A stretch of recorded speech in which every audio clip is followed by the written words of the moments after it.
Hello viewers, আসসালামু আলাইকুম। আমি আপনাদের প্রিয় আপু মাইমুনা আক্তার স্মৃতি দিনাজপুর থেকে বলছি। যে যেখান থেকে আমার ভিডিওর সঙ্গে আছেন তাদের সবাইকে অসংখ্য অসংখ্য ধন্যবাদ। সকালবেলা আজকে টুকিটাকি নাস্তা খেলাম, মিষ্টি আলু এবং বাসার যেসব খাবার ছিল সেগুলো দিয়ে আজকে কিন্তু সন্ধ্যা নাস্তাটা করে ফেলেছি।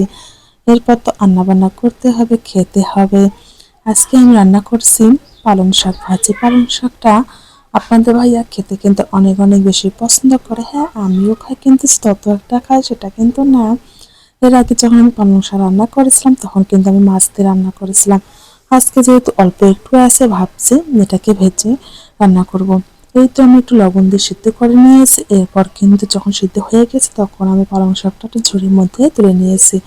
এরপর সামান্য একটু পেঁয়াজ, রসুন এবং মরিচ একটু তেলে লাল লাল করে নিয়েছি। এরপর কিন্তু শাকগুলো দিয়ে দিয়েছি। এভাবেই হলো পালং শাক ভাজি করা। পালং শাকটা যে ভাজি করার পর এত বেশি মজা লেগেছে কি বলবো, অনেক অনেক বেশি মজা লেগেছে। আমি যেহেতু এভাবে রান্না করি না সাধারণত, আমি কিন্তু পালং শাক মাছ দিয়ে রান্না করি, কিন্তু ভাজি করার পরও কিন্তু অনেক অনেক বেশি মজা হয়েছিল। এই তো আমার পালং শাকের ফাইনাল লুক অনেক অনেক সুন্দর হয়েছে, তাই না? আর এভাবে একটু নেড়ে চেড়ে নিচ্ছি, তাহলে শাকটা কিন্তু একটু ঝরঝরে হবে, তাহলে কিন্তু খেতে আরো বেশি ভালো লাগবে। আর যদি আমি এইভাবে নাড়াচাড়া না করি তাহলে কিন্তু একটার সঙ্গে একটা লেগে যাবে, তখন আর সেটা কিন্তু ভালো লাগবে না, দলা পেকে থাকবে। এখন আমার রান্না বান্না শেষ, এখন আমি তুলে নিচ্ছি। ভাবছি আর কি রান্না করবো সেটা তো চিন্তা করতে হবে, তাই না?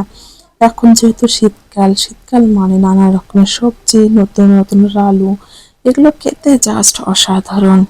আজকে আমি আলুর ডাল ডিম রান্না করব, সেটা আবার আলু কেটে রান্না করব। সাধারণত আমরা আলু সিদ্ধ করে কিন্তু আলুর ডালটা রান্না করি, কিন্তু আজকে আমি আলু কেটে রান্না করতেছি। এখানে আমি পেঁয়াজ, রসুন এবং কাঁচামরিচ একটু তেলে ভাজতে দিচ্ছি, যেহেতু আমি কাঁচা আলু ডাল রান্না করব। আর ডিমটা তো তার সঙ্গে দেওয়া যাবে না, সেই জন্য কিন্তু আমি অন্য চুলায় ডিমটা পানিতে বসিয়ে দিয়েছি সিদ্ধ হওয়ার জন্য।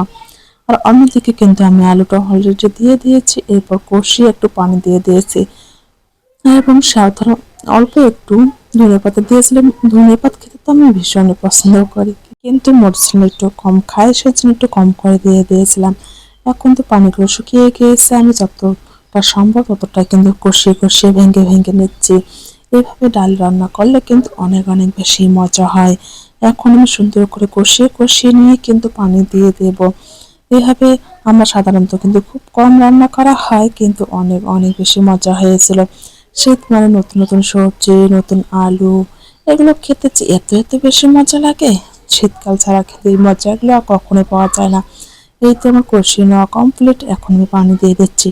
আর আমি কয়েকদিন আগে কিন্তু একটা ডাল গুঁড়ো নিয়ে নিয়েছিলাম, সেটা দিয়ে আজকে আমি সুন্দর করে ডালগুলো নেড়ে চেড়ে নেবো। আর অন্যদিকে কিন্তু আমার ডিমগুলো সিদ্ধ হয়ে গেছে, এখন আমি ডিমগুলো সুন্দর করে ভেজে নেব। ডাল যেহেতু রান্না করছি অন্য চুলায়, কিন্তু আমি ডিমগুলো ভেজে নেবো। ভাবছি মেজুসরা ডিমগুলো ভেজে ডালে ছেড়ে দেবো, তাহলে আমার রান্নাটা কমপ্লিট হয়ে যাবে। ডিম ছিঁড়তে এসে আমার অনেক অনেক বেশি চিন্তা পড়ে গেছে, কেন ডিম যখন ছেঁড়া যায় সুন্দর হবে তখন কিন্তু ভালো লাগে, যখন কিন্তু আমি খোসাটা তুলতে পারি না তখন কিন্তু ভীষণ খারাপ লাগে। কি আর করে, তারপরও কিন্তু সুন্দর করে তুলে ফেলেছে। এখন আমি কিন্তু মেজের চুলায় তেল দিয়ে সুন্দর করে ডিমগুলো ভেজে নিচ্ছি। আর ততক্ষণে কিন্তু আমার ডালে বলক চলে এসেছে। এখন যে আমি ডাল ঘুটনিটা কিনেছিলাম সেটা দিয়ে সুন্দর করে ডালগুলো দেখুন ঘুটে নিচ্ছি। আজকে ফার্স্ট টাইম আমি এটা ব্যবহার করছি। এভাবে কিন্তু ডাল রান্না করলে কিন্তু অনেক অনেক বেশি মজা হয়। অন্যদিকে আমার ডিমগুলো হয়ে গেছে, এখন আমি ডালের মধ্যে ছেড়ে দেব। আপনারা চাইলে কিন্তু এভাবে ডাল রান্না করতে পারেন, দেখবেন অনেক অনেক বেশি মজা লেগেছে। আর এখন পর্যন্ত যারা আমার চ্যানেলটি সাবস্ক্রাইব করে রাখেন, প্লিজ এটা সাবস্ক্রাইব করে আমার পরিবারের একজন বন্ধু হতে পারেন এবং লাইক কমেন্ট শেয়ার করবেন। এই তো আমার রান্না করা ডান, এখন আমি একটু গরম মশলা দিয়ে ডালগুলো নেমে নেব।